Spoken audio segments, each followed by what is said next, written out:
ako sa dried mango na panay ang daan dyan sa FYP ko. Kaya napapalunok tuloy ako ng laway, te. Oo. At dahil nga iniinggit niyo ako, pinilit ko na si Mr. umakyat sa puno ng mangga para maging unggoy. Hala, hindi. Para manguha ng mangga. Oo. Ilang araw ko na nga ito itinago sa baol para mahinog siya at gawin ko din siyang dried mango. Oo. Para hindi na ako maglaway.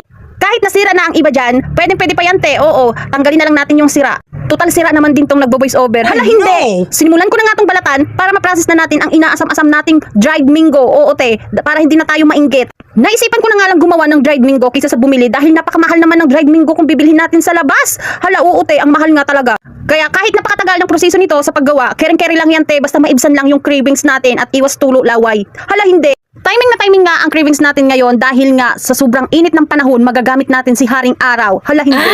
Kaya huwag kayong kukurap at bibilisan na natin ang paggawa nito. Baka maabutan tayo ng cut-off ni Haring Araw at wala na tayong maabutan na sinag. Hala, o hindi. Pagkatapos ko nga mabalata ng manggang ito, kailangan ko nga siya ibabad sa isang sakong asukal. Yes, isang sakong asukal. Hala, hindi. Purong asukal at walang halong tubig. Pero mabilis mo lang siya pakukuluan. Isang kulula, pwede mo na siyang hanguin. Kung nakikita nyo may sili yan, yes, nilagyan ko talaga ng sili dahil gusto ko sweet and spicy ang flavor na gagawin kong dried mango.